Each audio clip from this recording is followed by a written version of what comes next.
Hey guys, this is Charlotte, and you're watching Going In Raw. What's up, it's your girl Sasha Banks, legit boss, and you're watching Going In Raw. You like that? What's up? This is the most must-see WWE superstar of all time and his lovely, gorgeous wife. Marie. And you are going in SmackDown Live. This is the glorious one, Bobby Roode, and you're watching Going In Raw.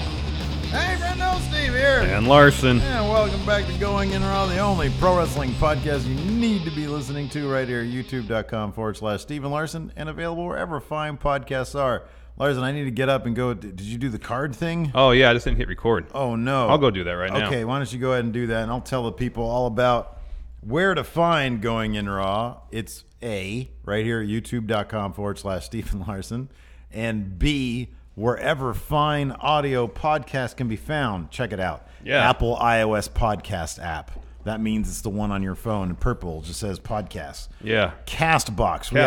We have a great partnership with the fine people at Castbox. Yeah. So check that out. Leave a comment. Subscribe to Going In Raw. It's completely free to download. It's completely free to subscribe to Going In Raw, and it actually hugely benefits the show, even if you never listen to it on the app. To subscribe to Going In Raw, that helps us. But you should check it out. Yeah. We're also available, pretty much everywhere else. Patreon. Patreon.com/Stephen Larson. Go check it out. We got a ton of great rewards. We send things out. We're coming down to the wire here. It's the 28th. I believe the June goes to 30th, right? Yeah, correct. Okay. Saturday is the last day of June. So if you get your order in, it goes to the 30th. I knew that. All right, so if you get your order in by $20, 11:59 p.m. on the 30th, you will qualify for shipment next month of the Friendo Care Package, correct? Yeah, it might be towards the end of the month. I don't know. Might be towards the beginning of the month, hopefully. But in any event, you get this Friendo Care Package. It is $20. You give us a $20 pledge on the Patreon. Just takes one. You get a comic book, stickers, a poster, two-sided poster, and a postcard. Oh. A couple of those things are signed by us. So that's good in any event. It's all good stuff. It's great stuff. You can also, at the $5 mark, you can check out our this podcast, all the recaps as a live stream, same as we do Mondays and Fridays for everybody, but the recaps are live streams. And if you're lucky, you'll get into one of these live streams where the YouTube video output is super low and everybody's like, well, your stream is freezing up. Lag. Not a lot we can do about that. I'll try this real quick and see if that works. Maybe it'll work. Who knows? Maybe it won't work. Yeah, some days it works great. Some days it's just full of glitches and lags. Yeah. And there's not much. There's green now. You asked me earlier before we got rolling, you ever seen the movie The Witch? Yeah. I don't think so. Oh, it's an interesting movie. You should check it out. A more recent horror film, Yeah, right? last few years. Okay, yeah. No, I heard good things about it. Yeah, it's pretty good. Yeah, it's good stuff. You saw it. Yeah, it's very atmospheric. All right, cool. Which is how I prefer my horror movies. Mm-hmm. I don't like all the CG, ritzy, glitzy stuff. No, it doesn't need to have a lot of blood or jump scares. I want atmosphere. Correct. I want a creepy feeling that pervades the entire film. Are we going to debut? So right now on the channel is the... Friendo Road Episode 2. Yeah, Changes. Is featuring guest star, the influencer himself, Yeah. Brian Zane. Yeah, but why? We've been getting a lot of great responses for it. Do you have the episode anywhere to be found that I can plug it into OBS and just air it here? Yeah, sure. It's on the Drive Man? Yeah. All right. For our email, yeah. All right, cool. So I'll load that up and we'll talk about we'll air that after here on the podcast in case you guys missed it on the channel. Yeah. Although you can go watch it right now. Yeah, you can go watch it right now. What folder is it in?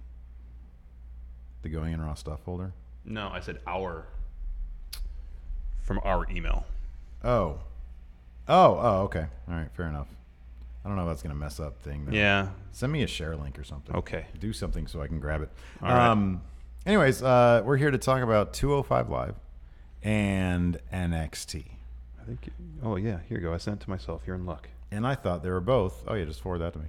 And I thought they were both fantastic episodes. Excellent. We had the debut of Lio Rush. Yeah, man. His in-ring debut, and he cut a promo afterwards, which I was thoroughly tickled by. Well, I think more impressive than his promo, which were consistent with the vignettes he was doing, is his character work in the ring was consistent, pretty darn good. Yes. And wildly entertaining. All those things are correct. Like all his trash talk, even just how he presented himself when he was doing something as simple as removing his jewelry before the match. Yeah. Wildly entertaining. Even his pinfall, when he pinned the dude for the 3 count after his little finisher. What is his finisher? What was It's like a frog splash. Oh, oh my God. Yeah, that's right. Yeah. He goes up like 80 feet in the air. Yeah. And he comes down on a guy.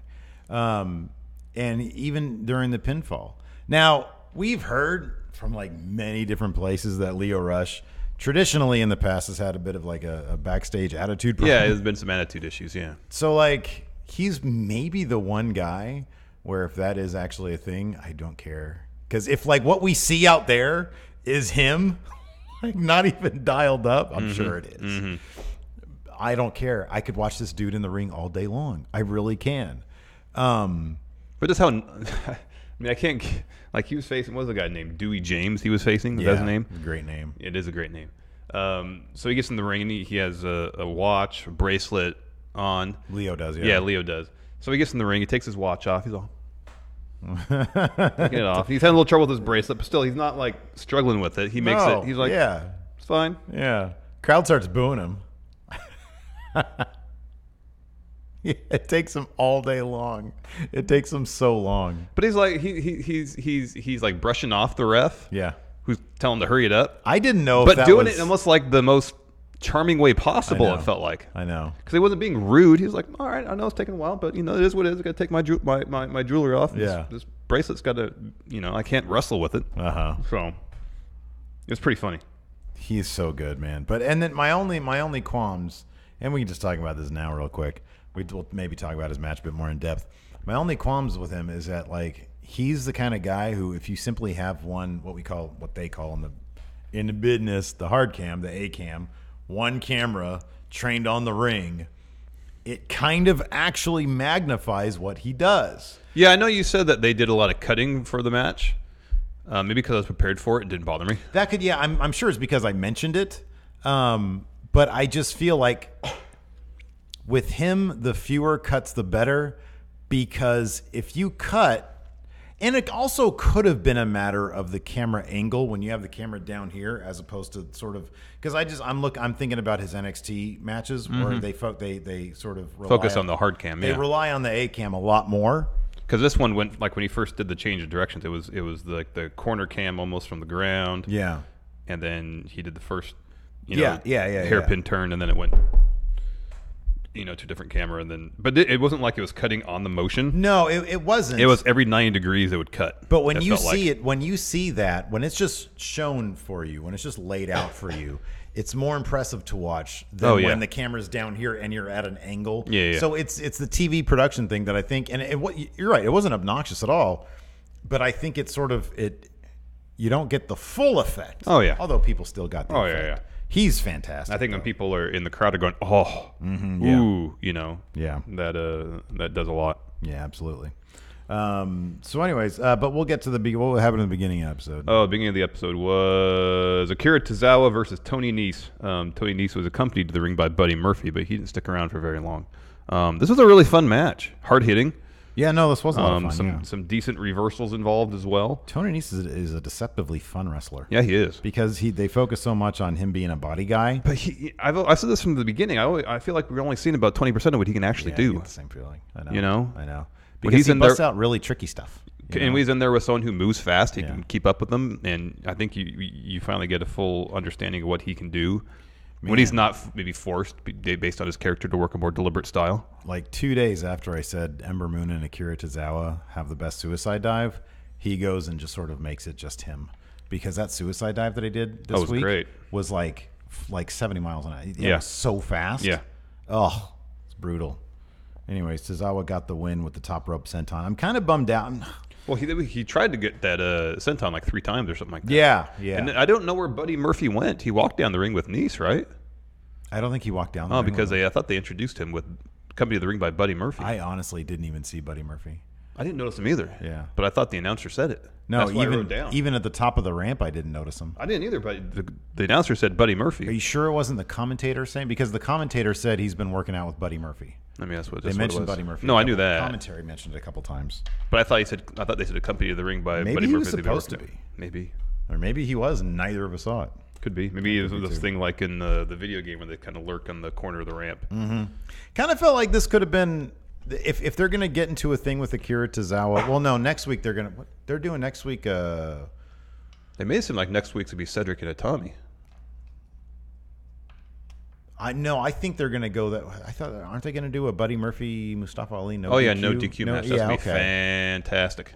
Yeah, I could see them going with like an Akira Tozawa, Tony Nese. I wouldn't mind like a sub program, and then maybe weave that into like the Body Guys versus Akira and Mustafa Ali, like two of the most likable guys on the roster. That could be a fun feud. All four of those guys.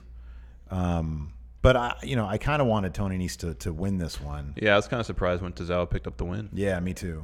Because I feel like that could play into a larger thing. I hope it still does play into a larger thing. I was thinking, especially maybe when he attacks him backstage. The first two times that Tozawa didn't get his finisher off, that was the story they were doing. Right. It's like he has the upper hand, and if he could have hit his finisher, then he could have picked up the win. Right. But he couldn't hit it, and therefore Tony Nese picked up the win. Didn't work out that way. So yeah, Tozawa went over with a top rope senton, which, like you said, he tried a couple times. Finally, he hit it.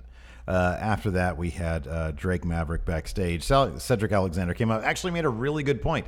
The one thing about 205 Live that's a pro and a con is they really, really emphasize the chase for the title. Not so much the actual champion, however. Which leaves the champion kind of out. Which on one hand, like saves those championship matches for like special occasions. On the other hand, we don't see Cedric a whole lot. Another thing I like that 205 Live is doing is they don't really seem to do a whole lot. Granted, they have like official number one contender matches. Right, yeah. Like the triple threat match with Hideo Itami, Buddy Murphy, and Mustafa Ali wasn't an official number one contender match, but after Itami won, the feeling, from us as viewers and obviously from Cedric is that it was more or less a number one contender match because Itami won. Cedric says, I want him. I want to know who my next challenger is. Drake Maverick says, I don't know. Cedric says, I want Hideo Itami. Drake Maverick is probably the best. Well, Paige is really good. Paige is the best GM. Kayfabe GMs. Paige is best right now. Paige is probably the best. Because how hard should have been for Drake Maverick to say, all right, sure. He's like, I'll take it under advisement. Yeah, but here's the thing. Here's the thing that I like about Drake Maverick is that he does that. Is that he seems to soak in the entirety of the picture of 205 Live and makes decisions based on that as opposed to these. Okay, so for example, and I love it. I think it's great. But Paige coming out at the end of the Team Hell No segment. Oh, I didn't and like saying, that. You guys get your tag shots. That should open SmackDown next week. That should not. The show should. Right, but what? They just show up. Kane shows up. We're not even sure if they're going to be on the same page. And Paige is like, whoa, marquee matchup right there. I love it. I want to see it. I'm just saying. I'm saying not so much the believability factor of them getting a tag title shot immediately. For me, it was like, oh, that's a pretty special moment. Just let it happen. Don't interrupt it. I love loading all that stuff up. Oh, come on, man. Because you could still open next week with, Daniel Bryan Kane doing something else. Oh, I like Put the show closing with them embracing. And get the copyright thing off air. That's a great image to end the show, and I thought that's how it was going to end. Then Paige comes out, and it just felt kind of shoehorned to the end of the program. Oh, it totally was. It was tacked on at the end. Yeah, I was okay with it. But that bothered me more than the believability factor of them getting a title shot. Drake. That being said, regardless of who's the best, Drake Maverick is very good. And he is good. I like that he's sort of like A, all about opportunity. A, all about in-ring competition. B, opportunity, and C, he sort of just feels things out. And there's that sort of intangible element of, are you respecting the game in total? Not Triple H, but are you respecting the competition aspect of things? The brand. And that's why he was hesitant with the Hideo Itami thing, and Cedric Alexander had to say, look, I need a match. Hideo Itami won. Let's just do this. And Drake's like, I don't know, man. Like, look at what he did. I get that, but the match was presented, not officially, but more or less as a number one contender match. Yeah. No, I like it. It's whoever can prove out that they're the best in-ring competitor. Yeah, without necessarily having to be crowned number one contender. Yeah, they'll get the shots. I like that. I do too, but just when it seems clear that someone should get that shot, then just make it happen. Build to it immediately. Let's see here. Next, we had Lio Rush versus Dewey James. Talked about it pretty extensively at the top of the show. Lio Rush is pretty darn incredible in the ring. He does some crazy stuff. Yeah, that stopping on a dime stuff. And like you said, the character work is fantastic. And I know you sort of emphasize that over the promo, but I think for a guy his age, for his first Oh yeah, the promo was fine. Promo in but I front think of the like harder 10,000 thing people. to do in a lot of respects is to project your character without really saying anything. Yeah, sure. That might be harder than cutting a promo. Yeah. Do it consistently and do Yeah. it, and making it so enjoyable. So for me, that's just what stood out more is that Sure. because we didn't really see it. I mean, we saw him in that PWG match against Ricochet. He was doing some character stuff. There was that spot where he was hitting his head in the turnbuckle, trying to get himself fired up, and ended up knocking himself out. And the funny thing about that is that it was 180 degrees completely away different. from what we're seeing right now, which Yeah. goes to, the variety he can pull off. What is it when you call it? Versatility. Versatility. An actor can, He's versatile. yeah, there's another Range. word. Range, thank you. I was looking for range. That's the word I was looking for. Sexagon is what I was looking for. Yeah, If they didn't watch yesterday's show, yesterday's well, Patreon show, well, they have no idea. Oh, sorry. no, that it was in on the chat. show. That was We in had, trivia. like, freaking Sorry. comments about it. Sorry, I got confused. So did I yesterday. So no, I thought it was a fantastic debut. Good old Dewey James going to be the answer on the trivia question. Who was the first guy to take on Leo Rush before 3 years before he became Universal and WWE champion? Well, and on 205 Live, you got to say, because his actual first WWE opponent was in NXT. Do you remember who that was? Yes, it was the Dream, wasn't it? It's Lars Sullivan. Didn't he fight the Dream? It's after that. Yeah. Oh, okay, all right. Yeah, 2 losses in NXT. 23-year-old piece of gold. That's great.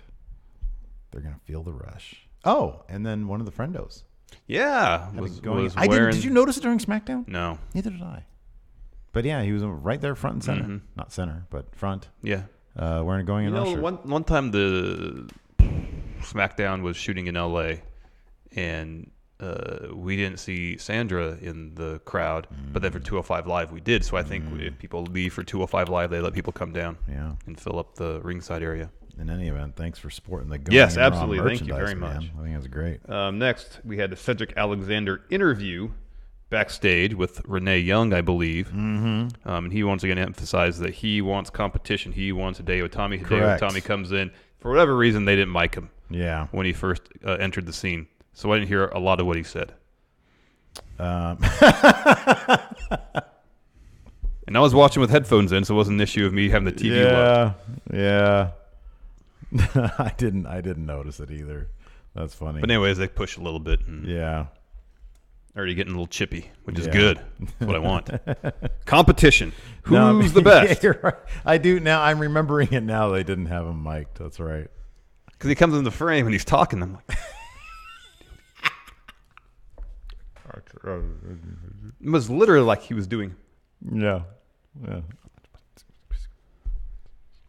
So, next main event: Lucha House Party versus Jack Gallagher, Brian Kendrick, and Drew Gulak. Bad news, man. I'm pretty sure this. You think this feud's going to keep on going? Yeah. with Based this on the ending? results. Hey, how much do you love the elimination match, though? Oh, they're great. That's like everything should be elimination. Every tag match should be elimination. Tornado tag elimination. Yeah, tornado tag elimination. They Or should at least all fought be under like Lucha / New Japan rules. So if someone gets knocked out of the ring, then whoever's in the corner can come in without a tag. that. I don't even honestly. I don't, if it's like a regular tag match, elimination. You get knocked out. Eliminated. You get one dude in there to face 2 guys. Yeah. I love that, There's man. so many storyline possibilities. This Oh, is actually for a pretty fun match. I've been kind of down on this whole Kendrick Gallagher Gulak. This is a fun match. It was fun, partnership, but this Plug was my actually computer in. quite a bit of fun. The first elimination saw Jack Gallagher pin Grand Metalik with a headbutt as Grand Metalik was jumping off the second rope going for a crossbody. It's actually a really cool spot. Yeah, it's good stuff. And then for the rest of the match, Drew Gulak was intent on ripping. Well, he did rip the mask off Lince Dorado, and he tried to do it to Kalisto at the finish. So at one point, Gulak does rip off the Lince Dorado's mask. So he covers his face and rolls out of the ring. Yeah. So, but Lince ends up pinning Brian Kendrick after a handspring stunner. That's such a cool move. I love that, man. I love that so much. Remember when people were doing really bad stunners before? And You mean now, John Cena? Now people are, yeah. But then I think there was like 2 other people, maybe not in the WWE, maybe other places, I forget where, that were doing stunners also, and they were just kind of crap. Yeah. Now people are doing really, really cool looking Lana stunners. Austin's stunner is really good. Oh, it's fantastic. Yeah, man. Well, Ospreay has his stunner variation. Well, no, Well, it's more it's of a a cutter. it's Yeah, a the Os cutter. Yeah. And he has that Who else has a new one. good-looking stunner? Somebody else. I'm thinking of. Who is it? Mark Andrews has that. Yeah. That suplex reversal into the Oh, stunner. I like him. Yeah, that's good. Yeah, I like that stuff. That's good stuff. So, anyways, but Lince Dorado ends up tapping out to the Gulak. Mm-hmm. So it's Kalisto taking on Jack Gallagher and Drew Gulak. Yes. Gallister gets the Gallister. Damn you, Gallister. I don't know where that came from. Kalisto, I was trying to say. You're trying to say Kalisto, and you said. I don't know. Instead, almost said. I didn't get much Gallagher. sleep last night. Kalisto ends up pinning Jack Gallagher after Salida del Sol, where he kind of went up the ropes a little bit. Right. But ultimately, Gulak got on the Gulak after trying to rip off Kalisto's mask. Gulak. Kalisto tapped out. Yeah. Drew Gulak was the last survivor of the match. Mm-hmm. He did not get eliminated. He won for his team, which has no name. Well done. That pit backstage though, where Lucha House Party, where it was Kalisto and Grand Metalik holding up Lince Dorado while he was doing like shoulder presses on the ground. That stuff's hilarious. Yeah, I know. I love that stuff. It's I'm happy they're giving those guys a really solid opportunity to show off some personality because it's really working. I know. Do you think there's internal debate between trios titles and tag titles? We had Maybe. heard tag titles a while ago, but I think that something tells me, I just get the feeling that all this sort of flirtation with trios is going to lead them to some trios titles. I hope so. I think it'd be so smart. Yeah. I really do. I think it's something different. Here, you check the stream status. I know it's all over the place, but people saying it's off. Oh, it's still going. Yeah. Sorry, everybody who are watching here on the I don't think streaming. I can hear you. No, I know. I'm saying. I'm going to go ahead and I'll load this up again, just see if they can do. Anyways, continue on. NXT Anyways, is next. NXT is next. Yes, so the show opened with Aleister Black walking down to the ring, delivering a promo, saying that he bested Lars Sullivan. Did you see that they, I'm assuming, I'm going to take him at his word, this is true, that Lars Sullivan broke his jaw. Well, they showed that X-ray where clearly there was a split in his jaw. The jawbone, yes. Yeah. The mandible, yes. I don't know. That's pretty intense. Maybe that's a way to write him off before he can debut on Main after SummerSlam. Maybe. I don't know. I There's a don't know clean either. break like down here. It looked so in my head, in my memory, right? And I was watching it from the kitchen at this point, making a little omelet for myself this morning. Sounds delightful. Yeah, it was good. And it was just 2 eggs, some mozzarella, some spinach. I put some bacon bits in there too. Oh, that's a good idea. Yeah, and some then good like flavor. A bunch of seasoning crap in the eggs. And I looked, and so in my memory, it's a ridiculously large split. But I think in actuality, it probably wasn't that. No, it looked pretty significant. It looked pretty bad. It didn't looked like it was all the way from literally like his teeth line. Yeah, all the way down to his chin. You think that was real? I don't know. I'll take him at their word until I hear otherwise. Because that spot where he landed on his knee, that could have messed somebody up from the flying headbutt. And that was about halfway through the match. Maybe, I don't know. Maybe when he whiffed on that black mass. Maybe that was good for Lars Sullivan. Well, no, I'm kind of wondering if the whiffs were Aleister Black understanding that he has a broken jaw and he was trying to play it safe. Could be. Which, if that's true, kudos to Aleister Black. He's the man. Yeah, I'm a big proponent of being safe. Yeah, heck yes, man. Especially if you know your opponent is injured, protect them. I know. But he is interrupted by Tommaso Ciampa, and he's saying he wants that NXT title. And so they go back and forth a little bit. Tommaso Ciampa sits a la Aleister Black at the top of the ramp. Yeah. Aleister, he doesn't like that at all. No, he doesn't. He doesn't like that. Why would you? I don't want somebody sitting there. So he my proceeds. freaking promo, man. He proceeds to get out of the ring, walk up the stage. Ciampa leaves. Yeah. So good stuff. Good stuff. Next, a Vanessa Bourne press conference. Yeah, man. She said, she was talking trash about Kairi Sane. Like, why does she dress like a prince or a pirate?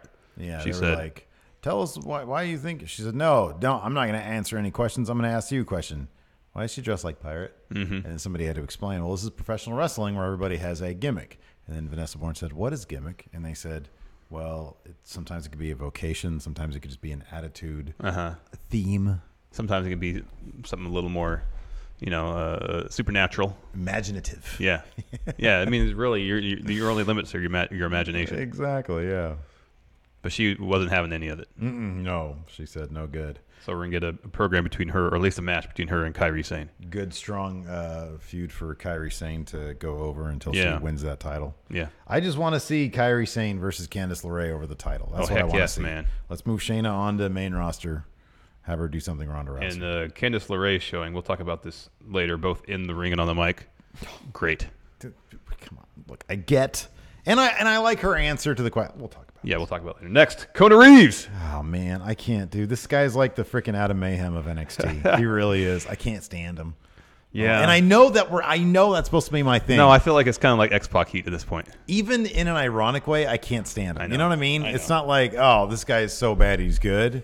It's not like when Lars Sullivan used to come out and show everybody his butthole. Yeah. It's not like that, which was so bad it was good. And then he'd come out and he'd destroy people, and it's awesome. No, I can't. It's so... He's not special in the ring. No. I still don't get the finest thing. He doesn't show why he's the finest. Well, they were saying last night that the finest isn't necessarily because he's the finest, but that he prefers the finest things. But don't you have to like be successful to afford the finest things? Yes. Yeah, and we know what people make in NXT. Not a whole lot, especially not developmental that much. people. Yeah. They don't make that much. Right, developmental people. Right. So It strains credibility, honestly. it really does. I can only suspend disbelief so much. But if he had been on the Indies for 10 years, and I'm happy that Ricochet doesn't have this gimmick, but if it were Ricochet, someone who'd been on the independent circuit for 15 years, built a huge name up for himself, probably got himself a pretty decent contract when he signed with WWE. Right. If they brought someone with that pedigree on with this gimmick, all right, I could buy it. But I'm sure Kona Reeves has done some independent wrestling. I had no idea who he was before he was on NXT. Yeah, me neither. So I know he's probably making $30,000 a year, maybe 40. Because the development, this is a few years back where the developmental guys were not making a lot of money. Yeah, they're making garbage. Yeah. Peanuts. Yeah. Maybe 40, 45 maybe. Yeah. Yeah. Which, in Florida, there's no state income tax. That helps. Yeah, that helps. But still, I don't really buy that he's going out and buying a bunch of diamonds and stuff, Here's the thing. No. Driving, so you said driving Ricochet. Tito Sabatelli's type car. Why wasn't he the finest? You split him up from what's-his-face. I know he's injured right now. Oh, yeah. You split him up Perfect and sense. re-gimmick him as the finest. Makes perfect sense. I like the finest because number one, Kona's goofy looking. Yeah. Right? Well, that's the way he kind of carries himself. Yeah. Yeah. He has the aura of goofy. Yeah. Right? Tino, for as cheesy as he may come off, finest works with that. Yeah. Because it's been established. I mean, if you watch Breaking Ground, he made a ton of money playing in the NFL. He drives a Maserati. the finest cars. Yeah. He actually is the living embodiment of a guy who likes the finer things in life. Yeah. The finest. I can see him coming out in a $3,000 suit and buying that it's actually a $3,000 suit. Whereas if Kona Reeves came out saying he had a $3,000 suit, I know he got that at Men's Warehouse. Yeah. Yeah. It's just not believable now. I know. It's like, dude, Tino could have been the modern day version of the Masterpiece, Yeah. Kind of. This is like, instead of him being like an Adonis, if you will, he would be, the guy who likes all the finer things. It's like, oh, I'm legitimately rich. I'm kind of surprised they didn't roll with that as like a gimmick for him. Yeah, no. Like, hey, I'm rich guy. Look at me. So anyways, we're having all sorts of technical I know. problems What's the today. deal I'm today? just trying to get through this thing. I don't know. I'm like trying to find our patrons and nobody's popping up. Oh, that's weird. I like redid this thing here. Anyways, Kona Reeves picked up the win over Max Humberto with a Hawaiian drop. I just don't know. I don't know where this is going with Kona Reeves. I don't know, man. I mean, I want him to be successful. Yeah, man. But I just don't know if this is necessarily the gimmick for it. Next, Candice LeRae versus Lacey Evans. Lacey Evans had a pretty good showing here, working over Candice's left arm. In like the last third of the match, Candice was effectively selling wrestling with one arm. Yeah. She did a great job of that. And I don't know if the injury angle precluded her from doing her usual finisher, but that moonsault she did to finish the match, awesome. Oh my gosh! Yeah, I know. Oh my gosh! I watched it a couple times. Yeah, Not me even too. the replay. I went back. I was like, "What did I just see?" That was fantastic. I know. Yeah, it was just a second rope moonsault. Yeah, but she got such height on it. It was incredible. I know. It was really good. Yeah, she's awesome. And it's like, dude, I know that she was there to sort of that she played an integral role in servicing the Gargano Ciampa thing. But it felt like it was at the cost. It was wasting her in-ring talents. Felt that way, yeah. Yeah, for sure. but now after this, we see the full extent of, not even the full extent, sorry, of what she can do. Mm-hmm. Man. Mm-hmm. I know. Man. I know. Oh, dude, it's. I can't wait. And then she cut a promo later on that was really good. Yeah, seemed did that very come up natural. next? That was, No, there's something else in between. Oh, there was a couple other things in between, but let's get to it now. We'll just get to it now. 'Cause I like that, number one, she addressed, Kathy Kelly said, how does, your goals here in NXT, how do they contrast with what's going on with your husband, Johnny Gargano? And she said, look, I love Johnny. He's great and everything. He's my husband. And I've been, preoccupied, but it's time for me. It's time to focus on me. And she said something about, seeing his drive and passion has inspired me to do the same. Yeah. And I got my eyes on an NXT Women's title, which yeah. is great. Great things to hear because she's fantastic. It was fantastic. We also got a Johnny Gargano interview that I thought was actually really effective. I did, except for one line, which kind of made me laugh because they mentioned Candice LeRae, and he said, Candice LeRae's my favorite wrestler. Oh, I know. That made me laugh, but I thought it was great. It was good. Because that's the way he said funny. it. Candice LeRae is my favorite wrestler. God, that was fun. That was good.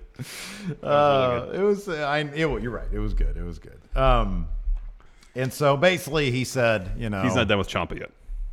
Exactly. He wants another match. He said if I have to wrestle him at the grocery store, and then we're going to fight at the grocery store. Yeah. Which would be cool. Heck yeah, dude. I'm down for that. What do you think about this heavy machinery bit? They were grilling some sausages and looked like some peppers and onions. So and they're a bit more serious. They weren't goofing around. Yeah, that's sort of the problem, though. Who's cutting serious promos over a barbecue? I know. It felt off. Like, it just felt that, number one, Tucker didn't have a shirt on. At least wear a tank top. It looks like it was legit in one of their backyards. Or That their looked patio. legit. On That their looked patio. legit. Yeah. But, wear a tank top. Because otherwise, if you're only up here and you're grilling, it kind of looks just like nude barbecuing at that point.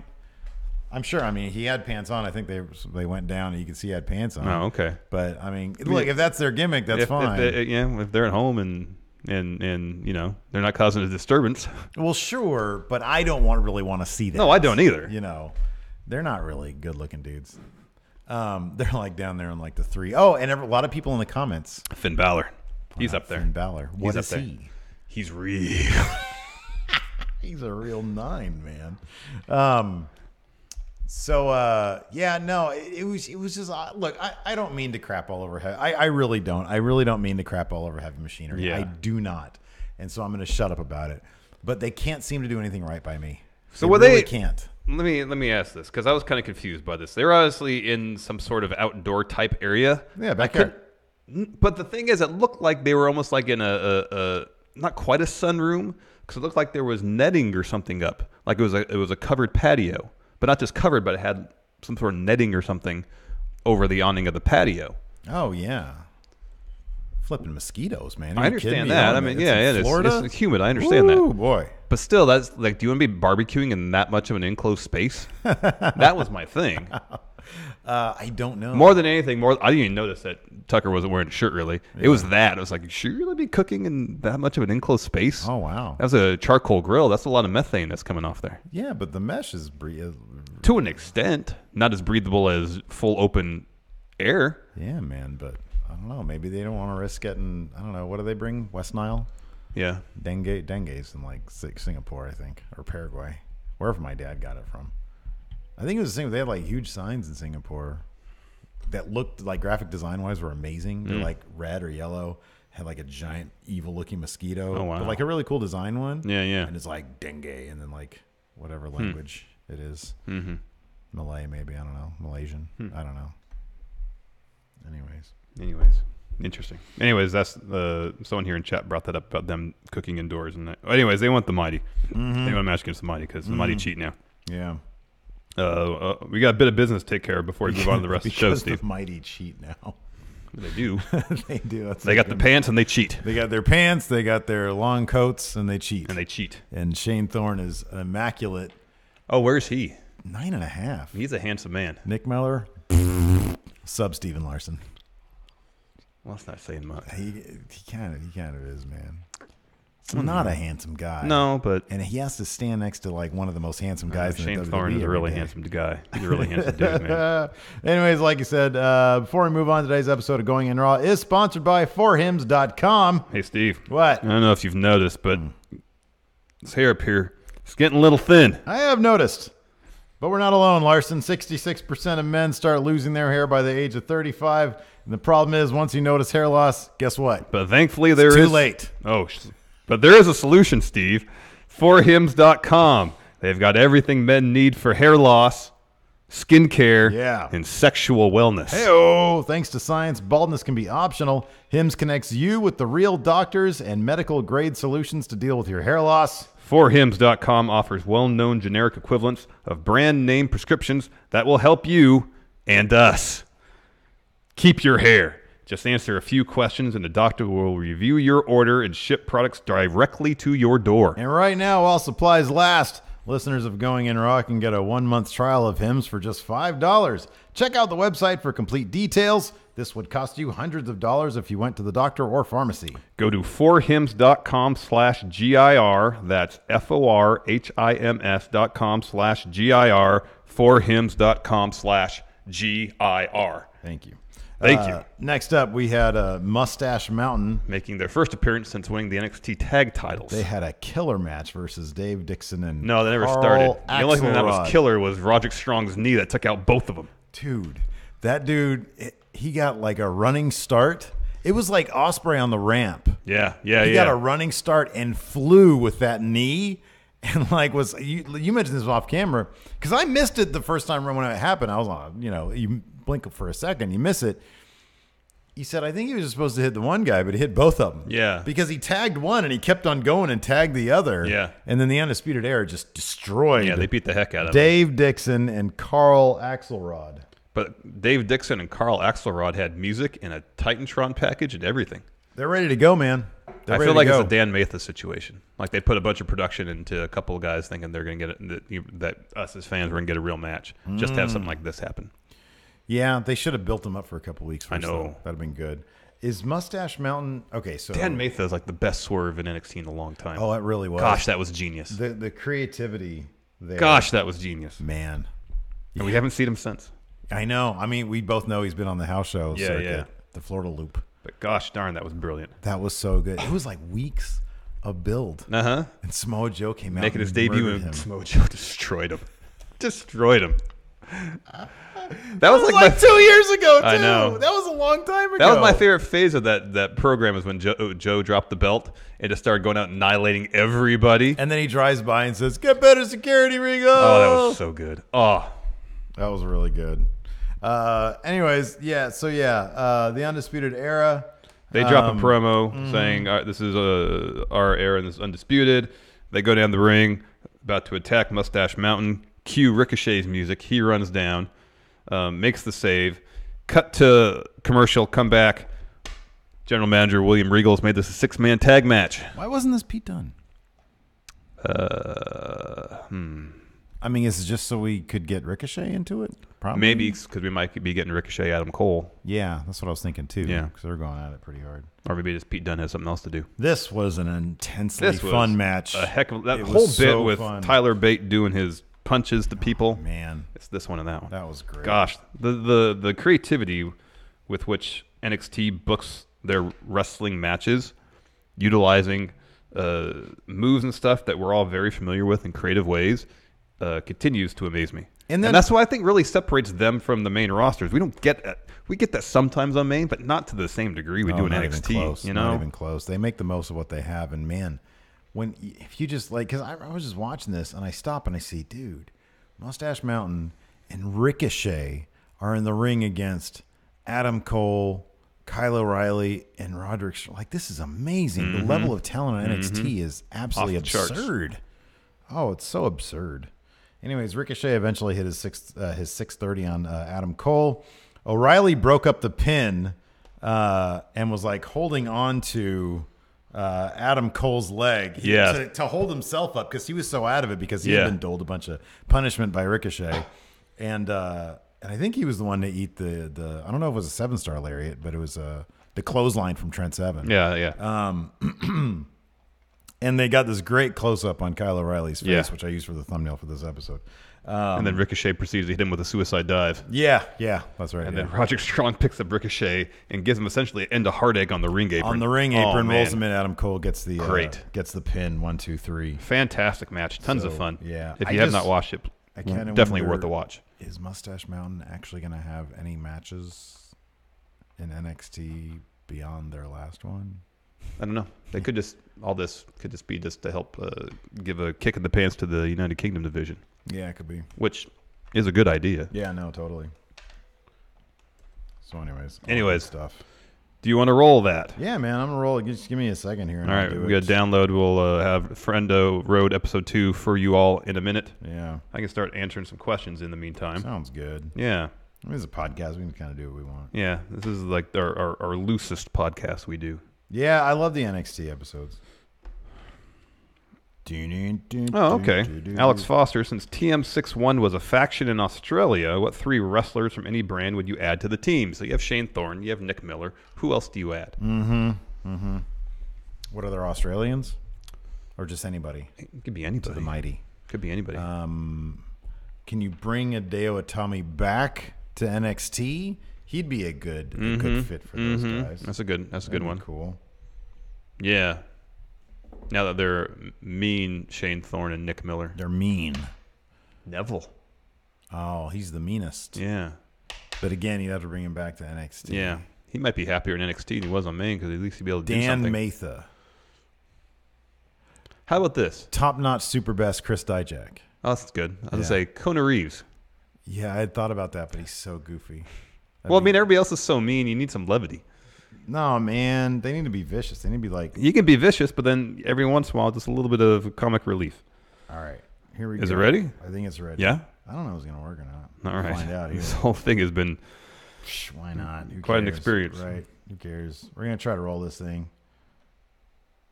The biggest show in Sacramento's history, my birthday at the Colonial Theater. I mean, this card is stacked. I don't want to go out on a limb and say it's the biggest card in Sacramento's history, but let me run this by you guys real quick. We have a match that I guess nobody else wanted to book, so guess what? We're going to book it at Virgil Flynn Productions. We're going to make the match happen. The Going In Raw Invitational. We have Joey Ryan on one side. We have the main event, Adam Mayhem on the other. Let's make it happen, right? It is official. Adam Mayhem versus Joey Ryan. You saw it for the H Championship. July 7th, Colonial Theater, Sacramento. It's actually happening, Steve. And I can think of no man better to carry that H title than Adam Mayhem. Yes. No. Wait, what? Adam Mayhem? No. I can think of like a lot of other people that would be better for that. Name one.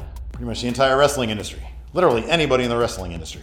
From the bottom of the barrel, like Roman Reigns, all the way up to the guy who shows up on 205 Live, local enhancement talent, jobber guy who has his name on his trunks, and then the ring announcer calls him something else. Why do they do that? It's very confusing. It's very weird. My phone, it's ringing. It's at my desk. It's Brian Zane. Hello? Hello? Steve, Larson, friendos, it's the influencer talking to you. Hi, Brian Zane. Hi, Brian Zane. So how have you guys been? How's the channel doing? Good. Have you guys, I don't know, have you hit that 200,000 subscriber mark yet? No. Well, you should try it sometime. It's a whole lot of fun. Now, you guys will get there one day. I'm just busting your balls. So listen, here's the reason I called you guys. I heard that Joey Ryan's wrestling somebody for that H title of yours. Well, I want a piece of that action. Wait, don't you have a title of your own? Yes. But I want your belt as well, so I want to add my own proxy to the match. You might know this person for her penchant for cosplay or by the color of her pants. You ever hear of Leva Bates? Yeah, I want her in this match. Brian, I don't know. I don't know how we can say no to that, Brian Zane. Yeah, no, it sounds great. We'll talk to our people here and we'll get it started. Booby, don't worry about it. I've already made the call. It's already happening. Let me tell you something. That H title is gonna look great right next to my Regret Championship on the mantle, where it currently sits right now. Totally not wearing it around my waist as we're on the phone. I've said too much. Gotta go. All right, talk soon, Brian Zane.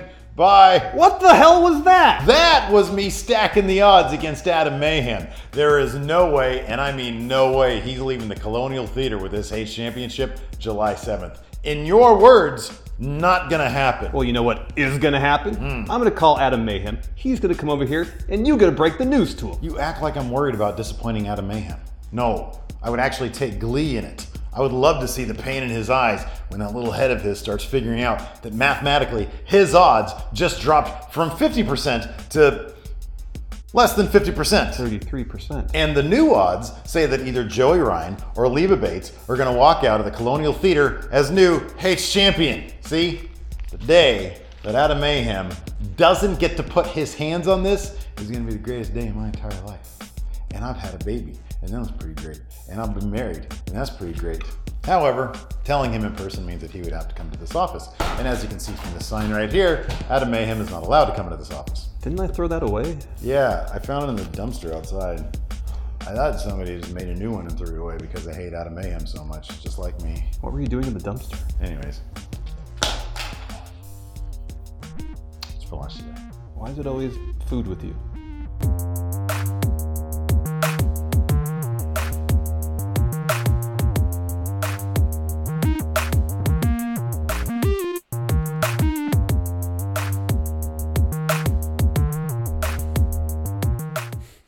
Wow, what a great video we made. That was a lot of fun. We're it was the fun best. making it.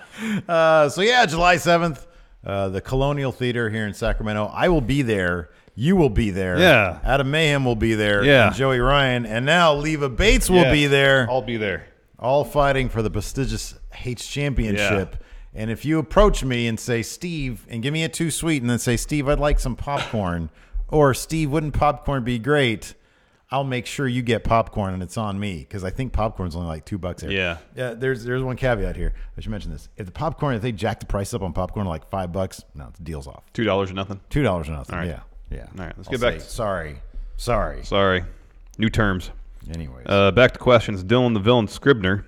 Draft time yet again. You guys are starting a brand new NXT brand. If you guys could draft 2 male singles competitors, 2 women, and 2 tag teams strictly from non-WWE promotions, no competitors who've been or are in WWE currently, who would you pick and why? That's like a very involved question. What do I have to do? Pick 2 of everything? 2 men, 2 women, 2 tag teams.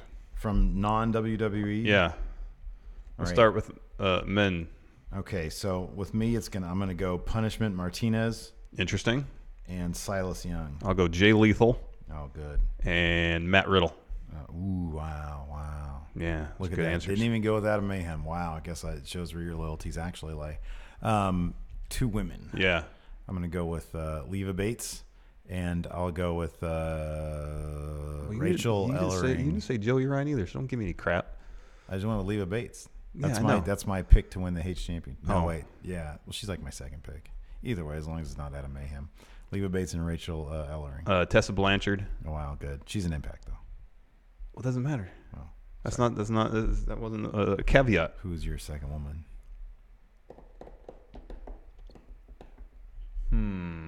Does Tony Storm count as being in WWE? Yes, she is in WWE. Drat. I guess Ginny is too now. Huh? Yes, she is too. Oh, Sienna. Oh, good. Oh, I should have chosen her. Tag teams. Young Bucks. Killer Elite Squad. All right, that's good. Let's see that. And then, like, what's his face throws coffee at people. Chosen Bros. I already have Matt Riddle. Bring Jeff Cobb in too. That's a good one. I like that. You get one more. Huh? What? One more tag team. Oh, nice. I'll go with the Chris Brothers? I'll go with I will go though with Sammy Callahan and Juice Robinson. They were a tag team That's true. In World Tag League. World Tag League. Correct. Nemo, do you think Jack and Noam Dar will be in the NXT United Kingdom roster? It feels like Noam Dar is, which is awesome. That's good. I know.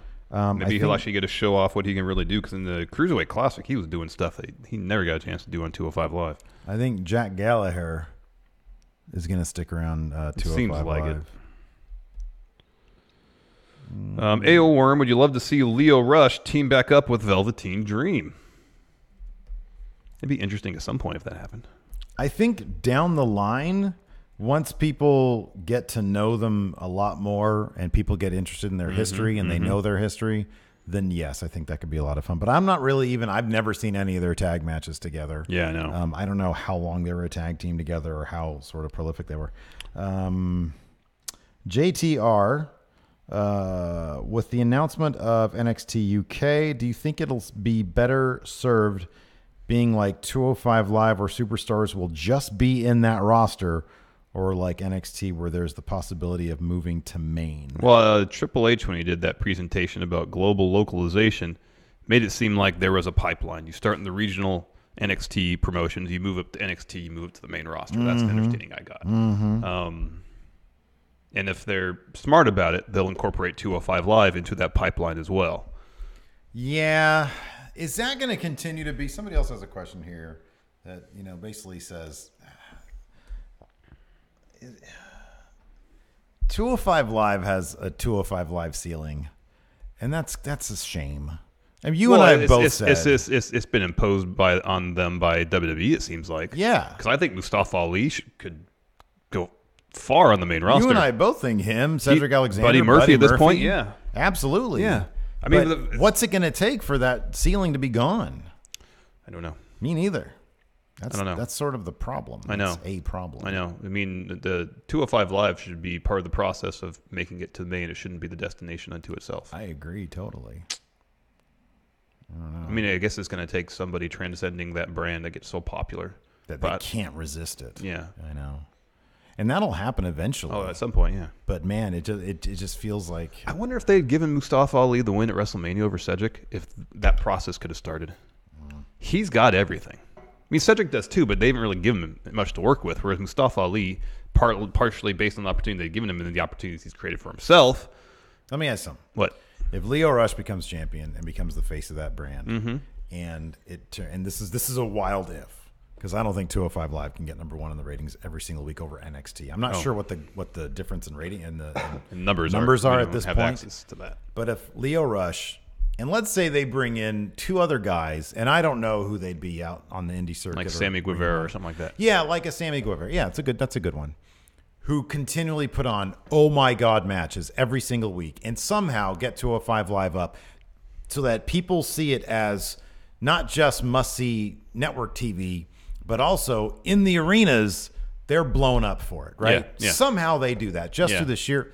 At that point, you'd think that there'd be more of that they'd put those matches, like the championship matches, would either end up on Raw or pay-per-views, right? I know. They would have to. Yeah, they would have to. But I don't know. I mean, it does feel like that division. I mean, I just wish that division was on. I don't know. I don't know how you do it. I don't know. I don't know either. Joshua, the Dynamic Knight Martinez, how long till we get Lio Rush as Cruiserweight Champion?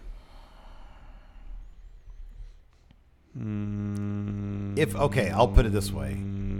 If he has a decent attitude, like if that doesn't end up biting him in the butt. 3 months. Yeah. Yeah. So maybe Survivor Series time. That'd be a little bit longer than 3 months. That's more like 5, but something like that. Yeah. Let's see here. Ian Diller. I hope I pronounce your name right, Ian. A specialist for a shoulder problem I've had is rushing me into surgery before he goes out of the country to do some research for a few weeks. Good news is I'll have plenty of time to watch wrestling for a while. So my question is, that's a huge backstory right there. Yeah. My question is, what are some of your personal favorite pay-per-views, episodes, whatever else on the network that you would suggest to watch? Survivor Series 98. So he's going to be laid up. So number 1, Ian, good luck. Yes. Speedy recovery. And number 2, Survivor Series 98. That's a great one. Go to the vault. Yeah. Go scroll through all the weird Mid-Atlantic, Mid-South. What else was in the Smoky Mountain? All the WCCW, I think there's some of that in there. Yeah. And just go deep into the vault. And it's so fascinating to watch. Also, check out some of the documentaries they have on there. The WCCW one, that one's great. I'm going to watch the Hardys one this weekend. Oh, yeah. The 24 stuff's good, but even the kind of feature-length documentaries they made, the WCCW one, great, the AWA one, the Macho Man one's good. Mm-hmm. The Heyman one is great. Mm-hmm. The Punk one is good. Mm-hmm. The Triple H one's pretty good. Yeah. The one they made about Shawn Michaels and Bret Hart's really good. Yeah, sure. A lot of those are really informative, and granted, they don't probably give you the full story, but they don't shy away from most details, I feel like. So all definitely worth checking out. Yeah. Mike Demopoulos, book a faction with Kona Reeves as the leader. Every 80s villain of the week needs henchmen. Wait, book a Kona Reeves is the lead. He feels like a henchman, though. I know, I was about to say that, but he has a faction called the Finest. Man, who's like a sub henchman to him? Like, I guess, what's his name? Riddick Moss? Is that his name? Yeah. Yeah. I know. I feel like Riddick Moss has more potential than Kona Yeah, I Reeves. know, at this me too. point. He's got a great look. He looks like Ming the Merciless. Who was the name of the tag team that was supposed to take Axelrod and the other guy? Yeah, those guys. And then there's also Rex and Rich. What's their faces? Oh, you need Dan Matha, too. And Dan Matha's the beef. Yeah, he's the muscle. Yeah, he's the muscle of the group. Yeah. The Finest. The Finest. That's what they're called, the Finest. The Finest. There you go. I like it. Tommy T. Hey, friendos. While everyone has their opinions on the guy, what are your guys' opinions overall on Enzo and his time in WWE? Personally, I think it was, if I was being honest, he'd make my top 10 talkers of the past 15 years. I would give him a top 10. I'd give him a top 10 talker of the last 5 years. He's a great talker. He was just really overindulgent. He would just talk on and on and on and on and on and on. And on. If there was someone that was going to him and say, "Here are your bullet points. Stick to these bullet points," I think his promo's been much more effective. It's still really surprising to me they never put those tag titles on Enzo and Cass. Yeah, me too. Never did it. I don't know why. I think he made a relative, like him or not, I think he made a relatively big impact. I mean, the ratings always went up when he was on the TV. Apparently they sold a ton of merch. They just, like the WWE will tend to do, because I don't even put the length of his promos on him. They probably should go out there and do your thing for 6 minutes. Maybe. And so I wouldn't, he did what he was probably told to do. My thing is that we heard Cass went long on his promo because he didn't rehearse and they came down on him. Yeah, so I really doubt Enzo was the issue there. It was probably just the WWE thinking, "Oh wow, people like this. Let's just give him more." A lot. It could be. And so I think that he was a great talker, a subpar wrestler who didn't belong on the 205 Live roster. But I think him and Cass, I was, and you see how great Carmella's doing now. Yeah, I know. To not have her packaged with them from the outset, I think was probably a bad idea. After NXT, I think was probably a bad idea. Mm-hmm. I think they all could have been money together. It's kind of a shame. I mean, it just seems, I don't know. I am turned off by his, what I've seen of his, real personality. Yeah. So yeah, there's nothing you can do to fix that. No. So no. His 2 songs he's released so far haven't been very good either. Yeah. Well, he's trying. He's trying I to understand be creative. Nightcrawler. Hey guys, so in an interview recently, Dave Meltzer said the Velveteen Dream was great with the right opponent, but when paired with performers just as green as him, he isn't that good. So my question is, who are some wrestlers that you notice that always seem to rise to the occasion and keep up with their opponents? Roman Reigns. Yeah, that's a great answer. Roman, because a lot of people crap on him because it's easy to crap on him. Watch his matches against AJ shortly after AJ came to WWE. Man, They're really good. He's a stud They're wrestler. really good. He He's can a be really stud good. wrestler. He can be really good. His Reigns had some good matches against Kevin Owens too. Mm-hmm. His matches when he was defending the Intercontinental title were all pretty good. His match against Jason Jordan was great. Yeah. No, that's a great answer. Velveteen's hairstylist. Can Kona Reeves keep up with the rest of the NXT roster? His gimmick and ring work seem less than the standard at NXT. I guess the question is, are we going to see Kona Reeves on a takeover? The standard for takeover has been set so high. I know. It's one thing to see the dude on NXT TV. It's another at takeover. I don't think his ceiling's that high, man. Yeah, based on what we've seen so far. Yeah, I know. Maybe he'll prove us wrong. Yeah. But you're right. I don't know what he did before. I'll look it up. Well, here's quick. the What did he do before granted, NXT? It's. I don't know. Like, we're familiar with War Machine, what they did prior to NXT. So we see what they do in their squash matches, but we know there's a lot more to it. Yeah, of course, yeah. So far, Kona Reeves has been booked in pretty much squash matches. Mm-hmm. And squash matches is just you overwhelming your opponent, either with strength or athleticism or whatever. In his case, I don't know if maybe we just haven't seen all of what he can do because the storylines in his matches are all really simple. He goes in, dominates his opponent, hits his finisher, that's it. Mm-hmm. So maybe if he's in a match that's more competitive, we can see more out of him. Yeah. I don't know. Yeah. What did he do before? Independent circuit 2013 to 2014. So he's been wrestling for a little bit. He was trained at the Wild Samoan Pro Wrestling Training Center. He wrestled for WXW. Oh, okay.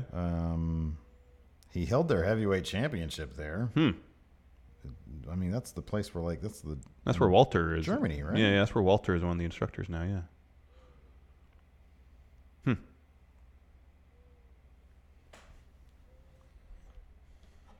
Interesting. Okay, no, wait a second. This is a different WXW? Yeah, I'm thinking of something else. This is a Florida base. Oh, okay. I mean, it's WXW in Germany. But yeah, is it not So this is World Extreme. Oh, then maybe it is different. This is something different. The current champion is Sean Maluda. Anyways. What is the German one now? I don't know. Yeah, I'm looking that up now. Let's see here. Here in the Patreon chat, Dead Pixel 31 wants to know, how do you submit questions for future reference? Just became a Patreon to support. So every week we will post question threads on the Patreon wall, on our Patreon thing. So make sure your email notifications are set up so that, oh, that's it. Westside Extreme Wrestling? Yeah. Is that it? Okay. Yeah.